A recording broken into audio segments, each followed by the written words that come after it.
Good evening. I hope you've had a great day today. Welcome to BVJ's Bedtime Stories. I'm Big Voice Jay, and this is a show where we get you ready for a good night's sleep with public domain short stories just for you. Links to all the stories can be found at the show notes at bedtimewithbvj.com. And if you'd like to support the show, there's a Buy Me a Coffee link on every page and post. Tonight, we continue our story, The Hound of the Baskervilles, by Arthur Conan Doyle. October 17th. All day today, the rain poured down, rustling on the ivy and dripping from the eaves. I thought of the convict out upon the bleak, cold, shelterless moor. Poor devil. Whatever his crimes, he has suffered something to atone for them. And then I thought of that other one, the face in the cab, the figure against the moon. Was he also out in that deluged, the unseen watcher, the man of darkness? In the evening I put on my waterproof and I walked far upon the sodden moor, full of dark imaginings, the rain beating upon my face and the wind whistling about my ears. God help those who wander into the great mire now, for even the firm uplands were becoming a morass. I found a black tor upon which I had seen the solitary watcher, and from its craggy summit I looked out myself across the melancholy downs. Rain squalls drifted across their russet face, and the heavy slate-colored clouds hung low over the landscape, trailing in gray wreaths down the sides of the fantastic hills. In the distant hollow on the left, half hidden by the mist, the two thin towers of Baskerville Hall rose above the trees. They were the only signs of human life which I could see, save only those prehistoric huts which lay thickly upon the slopes of the hills. Nowhere was there any trace of that lonely man, whom I had seen on the same spot 2 nights before. As I walked back, I was overtaken by Dr. Mortimer, driving in his dog-cart over a rough moorland track, which led from the outlying farmhouse of Falmar. He had been very attentive to us, and hardly a day has passed that he has not called at the hall to see how we were getting on. He insisted upon my climbing into his dog-cart, and he gave me a lift homeward. I found him much troubled over the disappearance of his little spaniel.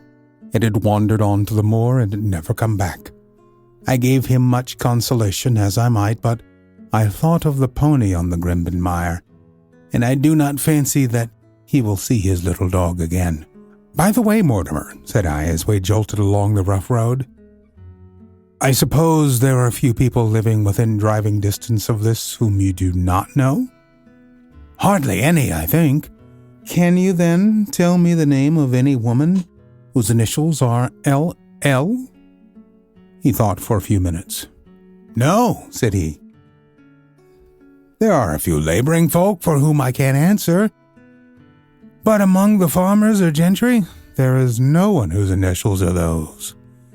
Wait a bit, though, he added after a pause. There is Laura Lyons. Her initials are L.L., but she lives in Coombe Tracy. Who is she? I asked. She is Franklin's daughter. What? Old Franklin? The crank? Exactly. She married an artist named Lyons, who came sketching on the moor. He proved to be a blackguard and deserted her. The fault, from what I hear, may not have been entirely on one side. Her father refused to have anything to do with her because she had married without his consent, and perhaps for 1 or 2 other reasons as well. So, between the old sinner and the young one, the girl has had a pretty bad time. How does she live? I fancy old Franklin allows her a pittance, but it cannot be more, for his own affairs are considerably involved. Whatever she may have deserved, one could not allow her to go hopelessly to the bad. Her story got about, and several of the people here did something to enable her to earn an honest living. Stapleton did for one, and Sir Charles for another. I gave a trifle myself. It was to set her up in a typewriting business. He wanted to know the object of my inquiries, but I managed to satisfy his curiosity without telling him too much, for there is no reason why we should take anyone into our confidence. Tomorrow morning I shall find my way to Coombe Tracy, and if I can see this Mrs. Laura Lyons, of equivocal reputation, a long step will have been made towards clearing one incident in this chain of mysteries. I am certainly developing the wisdom of the serpent, for when Mortimer pressed his questions to an inconvenient extent, I asked him casually to what type Franklin's skull belonged, and so heard nothing but craniology for the rest of our drive. I have not lived for years with Sherlock Holmes for nothing. I have only one other incident to record upon this tempestuous and melancholy day. This was my conversation with Barrymore just now, which gives me one more strong card which I can play in due time. Mortimer had stayed to dinner, and he and the baronet played écarté afterwards. The butler brought me my coffee into the library, and I took the chance to ask him a few questions. "Well," said I, "has this precious relation of yours departed, or is he still lurking out yonder?" "I don't know, sir. I hope to heaven that he is gone, for he has brought nothing but trouble here. I've not heard of him since I left out food for him last, and that was 3 days ago." "Did you see him then?" "No, sir, but the food was gone when next I went that way." "Then he was certainly there." "So you would think, sir, unless it was the other man who took it."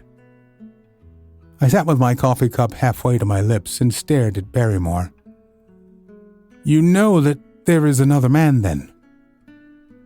"Yes, sir. There is another man upon the moor." "Have you seen him?"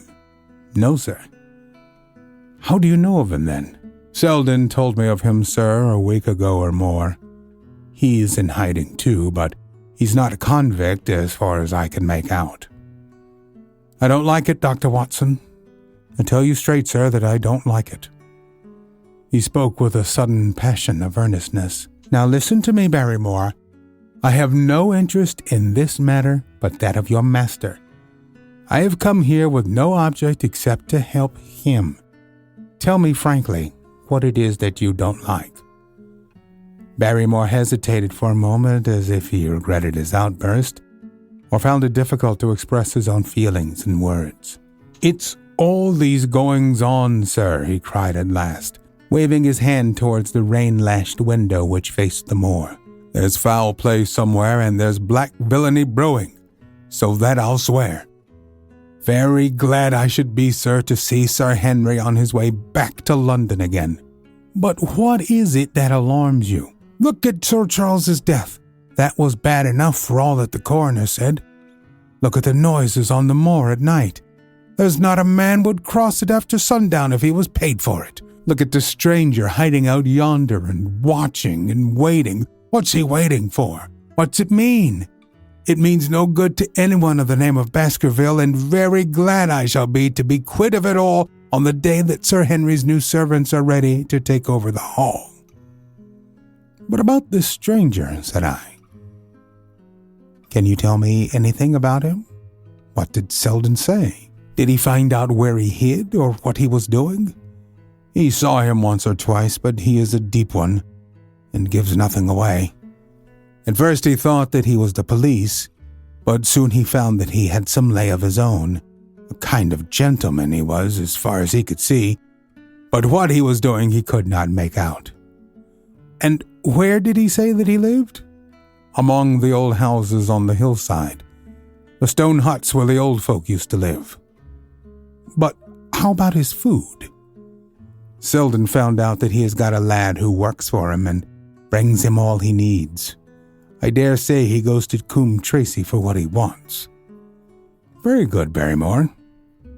We may talk further of this some other time." When the butler had gone, I walked over to the black window, and I looked through a blurred pane at the driving clouds and at the tossing outline of the windswept trees. It is a wild night indoors, and what it must be in a stone hut upon the moor. What passion of hatred can it be which leads a man to lurk in such a place at such a time? And what deep and earnest purpose can he have which calls for such a trial? There, in that hut upon the moor, seems to be the very center of that problem which has vexed me so sorely. I swear that another day shall not have passed before I have done all that man can do to reach the heart of the mystery. Chapter 11. The Man on the Tour.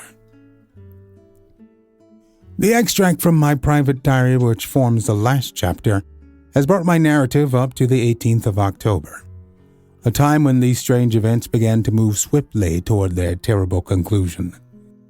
The incidents of the next few days are indelibly graven upon my recollection, and I can tell them without reference to the notes made at the time.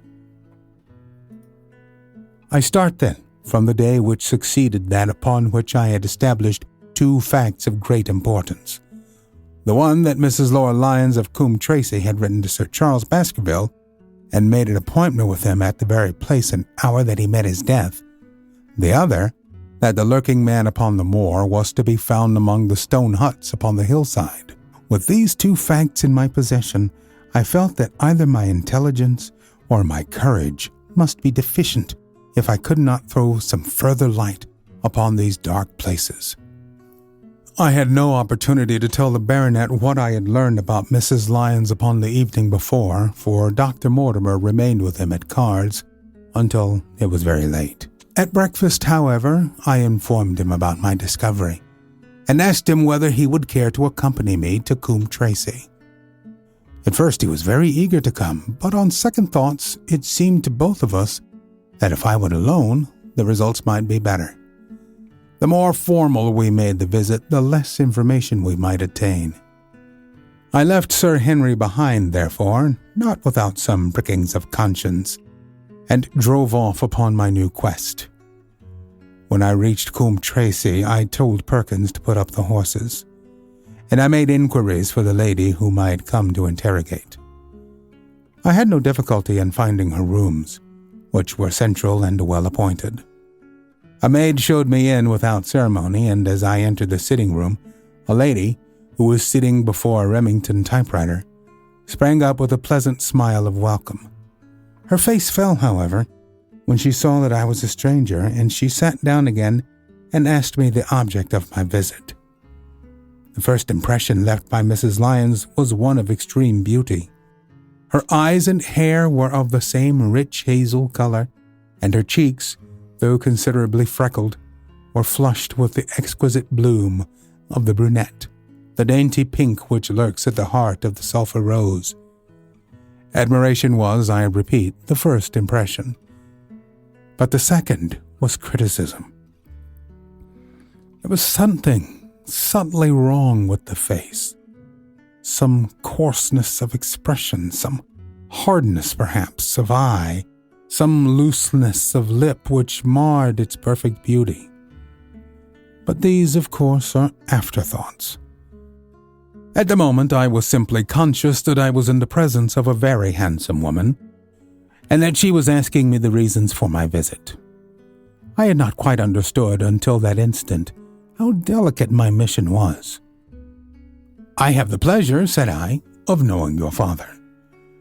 It was a clumsy introduction, and the lady made me feel it. "There is nothing in common between my father and me," she said. "I owe him nothing, and his friends are not mine. If it were not for the late Sir Charles Baskerville and some other kind hearts, I might have starved for all that my father cared.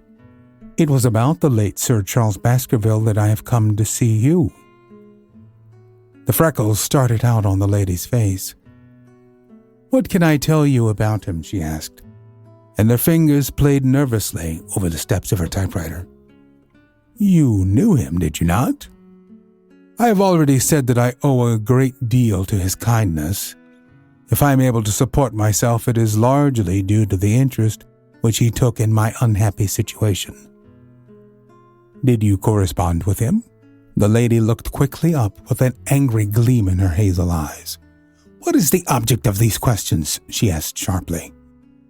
"The object is to avoid a public scandal. It is better that I should ask them here than that the matter should pass outside our control."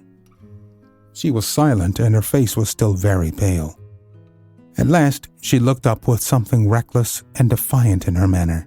"Well, I'll answer," she said. "What are your questions?" "Did you correspond with Sir Charles?" "I certainly wrote to him once or twice to acknowledge his delicacy and his generosity." "Have you the dates of those letters?" "No." "Have you ever met him?" "Yes, once or twice, when he came into Coombe Tracy.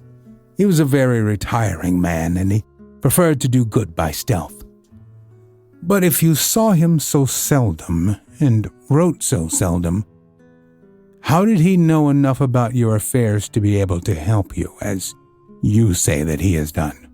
She met my difficulty with the utmost readiness. "There were several gentlemen who knew my sad history and united to help me. One was Mr. Stapleton, a neighbor and intimate friend of Sir Charles's. He was exceedingly kind, and it was through him that Sir Charles learned about my affairs. I knew already that Sir Charles Baskerville had made Stapleton his almoner upon several occasions, so the lady's statement bore the impressive truth upon it. "Did you ever write to Sir Charles asking him to meet you?" I continued. Mrs. Lyons flushed with anger again.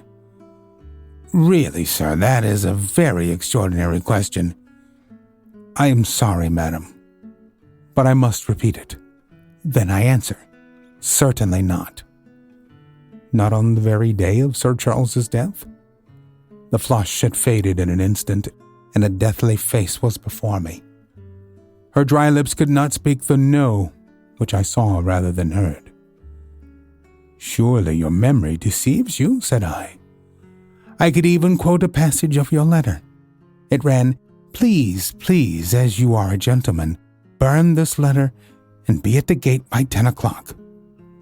I thought that she had fainted, but she recovered herself by a supreme effort. "Is there no such thing as a gentleman?" she gasped. "You do Sir Charles an injustice. He did burn the letter. But sometimes a letter may be legible even when burned. You acknowledge now that you wrote it?" "Yes, I did write it," she cried, pouring out her soul in a torrent of words. "I did write it. Why should I deny it? I have no reason to be ashamed of it. I wished him to help me. I believed that if I had an interview I could gain his help, so I asked him to meet me." "But why at such an hour?" "Because I had only just learned that he was going to London next day and might be away for months. There were reasons why I could not get there earlier." "But why a rendezvous in the garden instead of a visit to the house? Do you think a woman could go alone at that hour to a bachelor's house?" "Well, what happened when you did get there?" "I never went." "Mrs. Lyons." "No, I swear it to you on all that I hold sacred." "I never went. Something intervened to prevent my going." "What was that?" "That is a private matter. I cannot tell it." "You acknowledge, then, that you made an appointment with Sir Charles at the very hour and place at which he met his death, but you deny that you kept the appointment." "That is the truth." Again and again I cross-questioned her, but I could never get past that point. "Mrs. Lyons," said I as I rose from this long and inconclusive interview, "you are taking a very great responsibility and putting yourself in a very false position by not making an absolutely clean breast of all that you know. If I have to call in the aid of the police, you will find how seriously you are compromised. If your position is innocent, why did you in the first instance deny having written to Sir Charles upon that date? Because I feared some false conclusion might be drawn from it, and that I might find myself involved in a scandal. And why were you so pressing that Sir Charles destroy your letter? If you have read the letter, you will know." "I did not say I read the letter. You quoted some of it. I quoted the postscript. The letter had, as I had said, been burned and it was not all legible. I ask you again why it was that you were so pressing that Sir Charles should destroy this letter which he received on the day of his death. The matter is a very private one. The more reason why you should avoid a public investigation. I will tell you then. If you have heard anything of my unhappy history, you will know that I made a rash marriage and had reason to regret it. I have heard so much. My life has been one incessant persecution from a husband whom I abhor.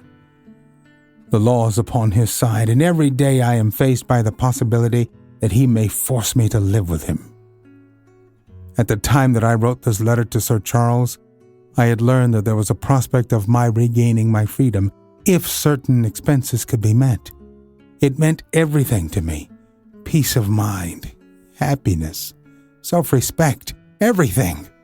I knew Sir Charles's generosity, and I thought that if he heard the story from my own lips, he would help me. Then how is it that you did not go?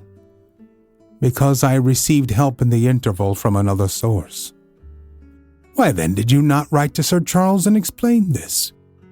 So I should have done had I not seen his death in the paper next morning. The woman's story hung coherently together, and all my questions were unable to shake it.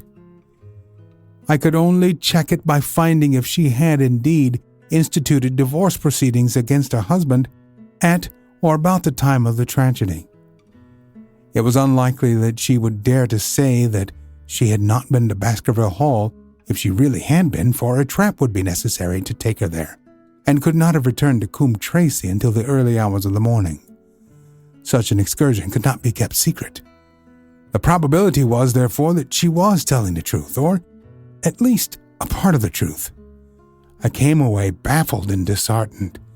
Once again I had reached that dead wall which seemed to be built across every path by which I tried to get at the object of my mission, and yet the more I thought of the lady's face, of her manner, the more I felt that something was being held back from me.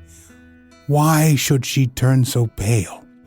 Why should she fight against every admission until it was forced from her? Why should she have been so reticent at the time of the tragedy? Surely the explanation of all this could not be as innocent as she would have me believe. For the moment I could proceed no farther in that direction, but must turn back to that other clue which was to be sought for among the stone huts upon the moor. And that was a most vague direction. I realized it as I drove back and noted how hill after hill showed traces of the ancient people. Barrymore's only indication had been that the stranger lived in one of these abandoned huts, and many hundreds of them are scattered throughout the length and breadth of the moor. But I had my own experience for a guide, since it had shown me the man himself standing upon the summit of the Black Tor. That then should be the center of my search. From there I should explore every hut upon the moor until I lighted upon the right one. If the man were inside it, I should find out from his own lips, at the point of my revolver if necessary, who he was and why he had dogged us so long. He might slip away from us in the crowd of Regent Street, but it would puzzle him to do so upon the lonely moor. On the other hand, if I should find the hut, and its tenant should not be within it, I must remain there, however long the vigil, until he returned. Holmes had missed him in London. It would indeed be a triumph for me if I could run him to earth, where my master had failed. Luck had been against us again and again in this inquiry, but now, at last, it came to my aid. And the messenger of good fortune was none other than Mr. Frankland, who was standing, grey-whiskered and red-faced, outside the gate of his garden, which opened onto the high road along which I traveled. "Good day, Dr. Watson," cried he with unwonted good humor.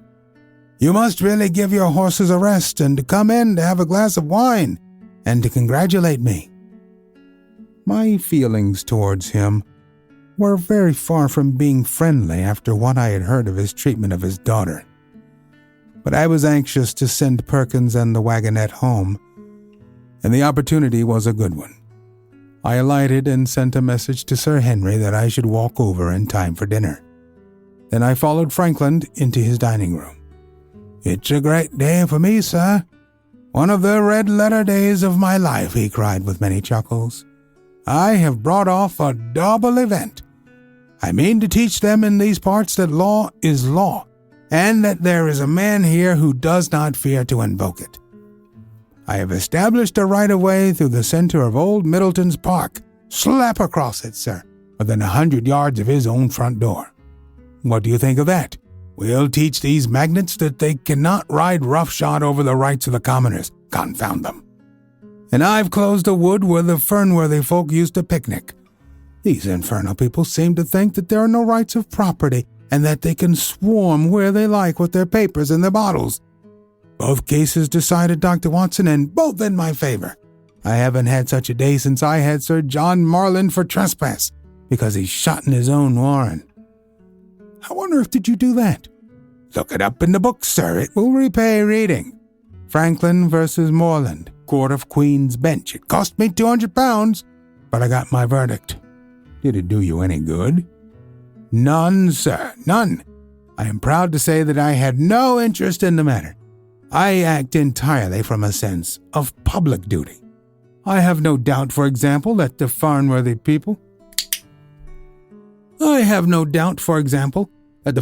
people will burn me in effigy tonight. I told the police last time they did it that they should stop these disgraceful exhibitions.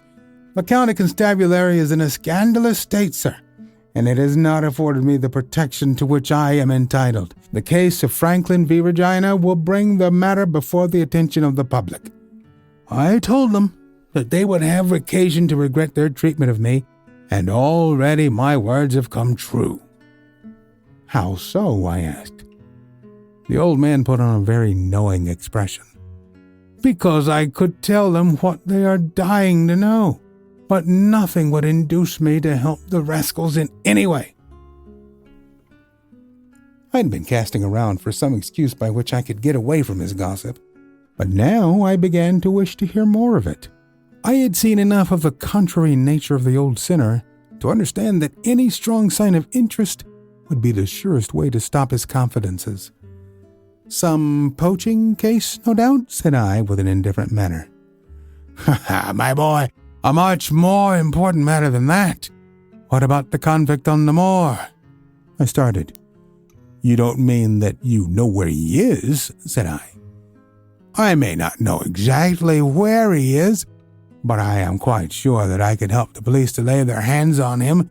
Has it never struck you that the way to catch that man was to find out where he got his food, and so trace it to him?" You certainly seem to be getting uncomfortably near the truth. "No doubt," said I. "But how do you know that he is anywhere upon the moor?" "I know it because I have seen with my own eyes the messenger who takes him his food." My heart sank for Barrymore. It was a serious thing to be in the power of this spiteful old busybody. But his next remark took a weight from my mind. "You'll be surprised to hear that his food is taken to him by a child. I see him every day through my telescope upon the roof. He passes along the same path at the same hour, and to whom should he be going except to the convict? Here was luck indeed." And yet I suppressed all semblance of interest. A child! Barrymore had said that our unknown was supplied by a boy. It was on his track, and not upon the convicts, that Franklin had stumbled. If I could get his knowledge, it might save me a long and weary hunt. But incredulity and indifference were evidently my strongest cards. "I should say that it was much more likely that it was the son of one of the moorland shepherds taking out his father's dinner." The least appearance of opposition struck fire out of the old autocrat. His eyes looked malignantly at me, and his gray whiskers bristled like those of an angry cat. "Indeed, sir," said he, pointing out over the wide-stretching moor. "Do you see that black tor over yonder? Well, do you see the low hill beyond, with a thorn bush upon it? It is the stoniest part of the whole moor. Is that a place where a shepherd would be likely to take his station? Your suggestion, sir, is a most absurd one. I meekly answered that I had spoken without knowing all the facts. My submission pleased him, and led him to further confidences. You may be sure, sir, that I have very good grounds, before I came to an opinion. I have seen the boy again and again with his bundle. Every day, and sometimes twice a day, I have been able— But wait a moment, Dr. Watson, do my eyes deceive me? Or is there at the present something moving upon that hillside? It was several miles off, but I could distinctly see a small dark dot against the green and gray. Come, sir, come, cried Frankland, rushing upstairs. You will see with your own eyes and judge for yourself. The telescope, a formidable instrument mounted upon a tripod, stood upon the flat leads of the house. Frankfurt clapped his eye to it and gave a cry of satisfaction. Quick, Dr. Watson, quick, before he passes over the hill. There he was, sure enough, a small urchin with a little bundle upon his shoulder, toiling slowly up the hill. When he reached the crest, I saw the ragged, uncouth figure outlined for an instant against the cold blue sky. He looked round him with a furtive and stealthy air, as one who dreads pursuit. Then he vanished over the hill. Well, am I right? Certainly, there is a boy who seems to have some secret errand. And what the errand is, even a county constable could guess. But not one word shall they have from me, and I bind you to secrecy also, Dr. Watson. Not a word. You understand? Just as you wish. They have treated me shamefully. Shamefully. When the facts come out in Franklin v. Regina, I venture to think that a thrill of indignation will run through the country. Nothing would induce me to help the police in any way. For all they cared, it might have been me instead of my effigy, which those rascals burned at the stake. Surely you are not going. You will help me to empty the decanter in honor of this great occasion. But I resisted all his solicitations, and succeeded in dissuading him from his announced intention of walking home with me. I kept the road as long as his eye was on me, and then I struck off across the moor and made for the stony hill over which the boy had disappeared. Everything was working in my favor, and I swear that it should not be through lack of energy or perseverance that I should miss the chance which fortune had thrown in my way. The sun was already sinking when I reached the summit of the hill, and the long slopes beneath me were all golden green on one side and gray shadow on the other. A haze lay upon the furthest skyline, out of which jutted the fantastic shapes of Bolivar and Vixen Tor. Over the wide expanse there was no sound and no movement. One great gray bird, a gull or curlew, soared aloft in the blue heaven. He and I seemed to be the only living things between the huge arch of the sky and the desert beneath it. The barren scene, the sense of loneliness, and the mystery and urgency of my task all struck a chill into my heart. The boy was nowhere to be seen. But down beneath me in a cleft of the hills, there was a circle of the old stone huts. And in the middle of them, there was one which retained sufficient roof to act as a screen against the weather. My heart leaped within me as I saw it. This must be the burrow where the stranger lurked. At last, my foot was on the threshold of his hiding place. His secret was within my grasp. As I approached the hut, walking as warily as Stapleton would do, when with poised net he drew near the settled butterfly, I satisfied myself that the place had indeed been used as a habitation. A vague pathway among the boulders led to the dilapidated opening which served as a door. All was silent within. The unknown might be lurking there, or he might be prowling on the moor. My nerves tingled with the sense of adventure. Throwing aside my cigarette, I closed my hand upon the butt of my revolver, and walking swiftly up to the door, I looked in. The place was empty, but there were ample signs that I had not come upon a false scent. This was certainly where the man lived. Some blankets rolled in a waterproof lay upon that very stone slab upon which Neolithic man had once slumbered. The ashes of a fire were heaped in a rude grate. Beside it lay some cooking utensils and a bucket half full of water. A litter of empty tins showed that the place had been occupied for some time, and I saw, as my eyes became accustomed to the checkered light, a pannikin and a half-full bottle of spirits standing in the corner. In the middle of the hut, a flat stone served the purpose of a table, and upon this stood a small cloth bundle, the same, no doubt, which I had seen through the telescope upon the shoulder of the boy. It contained a loaf of bread, a tinned tongue, and 2 tins of preserved peaches.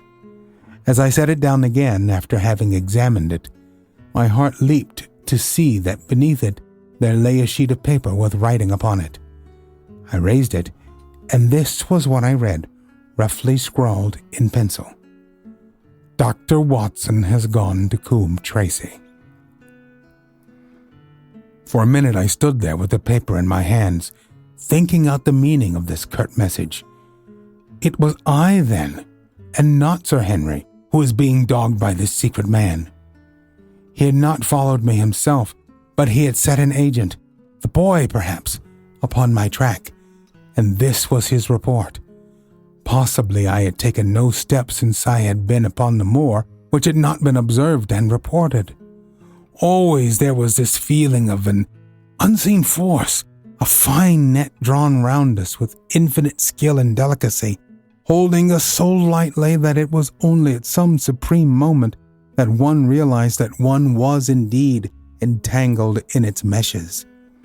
If there was one report, there might be others, so I looked round the hut in search of them.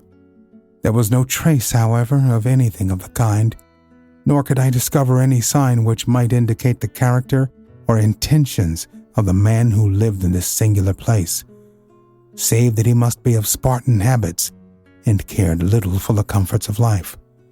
When I thought of the heavy rains and looked at the gaping roof, I understood how strong and immutable must be the purpose which had kept him in that inhospitable abode. Was he our malignant enemy, or was he by chance our guardian angel? I swore that I would not leave the hut until I knew. Outside the sun was sinking low, and the west was blazing with scarlet and gold. Its reflection was shot back in ruddy patches by the distant pools which lay amid the great Grimpen mire. There were the 2 towers of Baskerville Hall, and there a distant blur of smoke which marked the village of Grimpen. Between the 2, behind the hill, was the house of the Stapletons. All was sweet and mellow and peaceful in the golden evening light, and yet as I looked at them, my soul shared none of the peace of nature, but quivered at the vagueness and the terror of that interview, which every instant was bringing nearer. With tingling nerves, but a fixed purpose, I sat in the dark recess of the hut and waited with somber patience for the coming of its tenant. And then, at last, I heard him. Far away came the sharp clink of a boot striking upon a stone. Then another, and yet another, coming nearer and nearer. I shrank back into the darkest corner and cocked the pistol in my pocket, determined not to discover myself until I had an opportunity of seeing something of the stranger. There was a long pause, which showed that he had stopped. Then once more the footsteps approached, and a shadow fell across the opening of the hut. "It is a lovely evening, my dear Watson," said a well-known voice.